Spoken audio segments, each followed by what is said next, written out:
What if your next breakthrough doesn't require another goal? I mean, think about that. Maybe you already know what you want. Maybe the destination isn't the problem. Maybe the problem is what you've become willing to tolerate on the road getting there.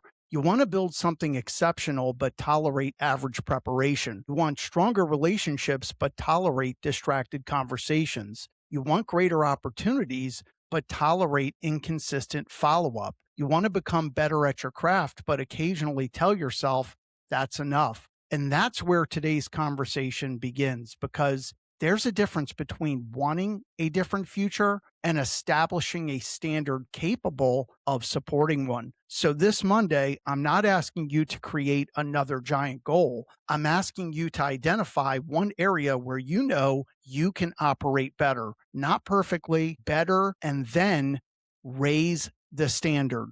Happy Monday, Bulls. Welcome to Motivation Monday on the Unbearably Bullish Podcast, the official podcast of the Bull You Can't Bear. I'm your host, Donald Johns. Throughout this series, we've been building piece by piece. We started with the mindset. We examined the clues and lessons success can leave behind. We confronted the cost of waiting. We made the promise, building greater self-trust through follow-through. And last week, we explored the compound effect and how small daily wins can accumulate into something much larger. Today, we take those ideas and ask, what level of performance are you willing to accept from yourself? Because a goal tells you what you're pursuing. A standard establishes how you intend to operate while pursuing it. And today, we're introducing something we're going to call the Bull Standard. So let's get after it. Goals matter. They give us direction, but imagine two people with exactly the same goal. Both want to build successful businesses, both want financial progress, both want better relationships, both want healthier lives, both want advancement in their careers, same goals, completely different results. Why? There can obviously be countless reasons. Circumstances matter, resources matter, timing matters, opportunity matters, and sometimes luck matters. But there's another variable we can control: how we operate. What's your standard for preparation? What's your standard for communication? What's your standard for learning? What's your standard for following through? What's your standard for how you treat people? What's your standard for the quality of work carrying your name? That's where this becomes personal, because goals live in the future. Standards show up today. Standards usually don't collapse dramatically. They can erode quietly. 5 minutes here, an excuse there. I'll get to it later. I don't need to prepare that much. One missed follow-up won't matter. Nobody's going to notice. And sometimes they won't, but you will. That's what matters. I'm not talking about an occasional bad day. We're human. Plans change. Life happens. Sometimes rest is exactly what you need. I'm talking about when the exception starts becoming familiar, when familiar starts becoming comfortable, and when comfortable becomes the new baseline. That's the negotiation we need to recognize, because every time you lower the expectation, you are teaching yourself what you'll tolerate next time. So instead of asking, can I get away with this? Try asking, does this match the standard I'm building? That's a very different conversation. I want to give you something practical today. Not another motivational slogan, a framework, something you can actually use. We're calling it the Bull Standard. 4 steps. B equals baseline. What are you currently accepting? Start with reality. Not where you'd like to be. Where are you actually operating today? Maybe you're inconsistent with follow-up. Maybe you're constantly late. Maybe your preparation is rushed. Maybe you're allowing distractions to control too much of your day. Maybe you've been avoiding an important conversation. Don't judge it, identify it. You can't deliberately raise a standard you haven't defined. You upgrade. Now ask, what would better actually look like for you? Not perfect, better. If preparation is the issue, Maybe the upgrade is every important meeting gets a dedicated preparation time. If communication is the issue, important conversations don't get postponed. If learning is the issue, a defined block of time each week belongs to improving my craft. The upgrade needs to be specific enough that you know whether you're doing it. Lock it in. This is where the idea becomes behavior. What's the action that supports the new standard? Put it on the calendar, create the reminder, change the environment, remove the distraction, build the process, set the boundary, because a standard that exists only in your head can disappear the moment the week gets difficult. Give the standard structure. Live it. And here's where the entire framework becomes real. What can you do today that proves the new standard exists? Not next month, not when everything is convenient, today. One action, one decision, one piece of evidence. That's the bull standard. Baseline, upgrade, lock it in, live it.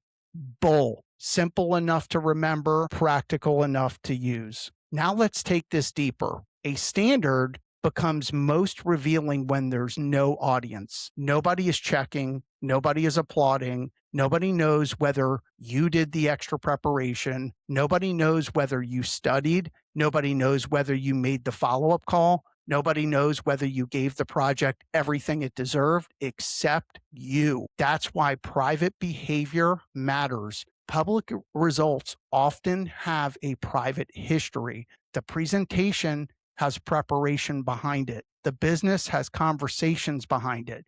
The relationship has attention behind it.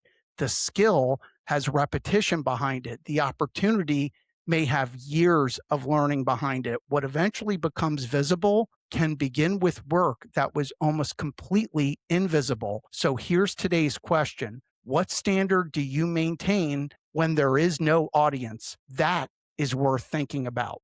There's another dimension to this. Every environment has a temperature.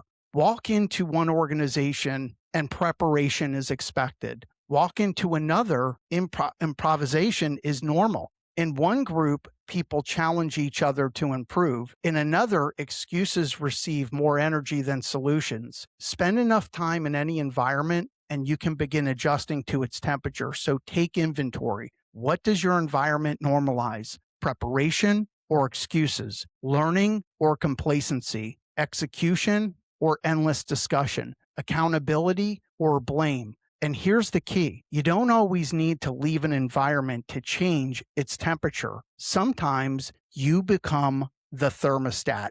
You prepare differently.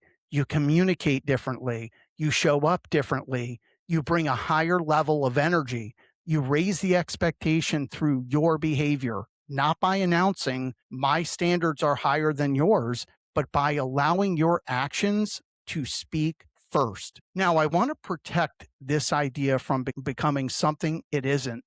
Raising your standard does not mean demanding perfection. Perfection is a terrible measuring stick because human beings aren't perfect. You're going to make mistakes. You're going to have difficult days. You're going to misjudge situations. You're going to need recovery. You're going to change your mind. Sometimes the smartest thing you can do is rest. A higher standard isn't I never fail. A higher standard is when I drift, I recognize it and I know how to return. That's different. It's not punishment. It's recalibration. It's not obsession. It's not perfection. It's progress with a defined baseline. Here's today's challenge. Before Monday ends, build one bull standard, not 10. 1, take out your phone, your notebook, whatever you use and write. B, baseline. What behavior am I currently accepting that needs attention? U, upgrade. What does the better standard look like? L, lock it in. What repeatable action, system, boundary, or schedule supports it? L, live it. What will I do today that demonstrates the change? Then do it. Because we aren't measuring today's success by what you announce. We're measuring it by what you can demonstrate.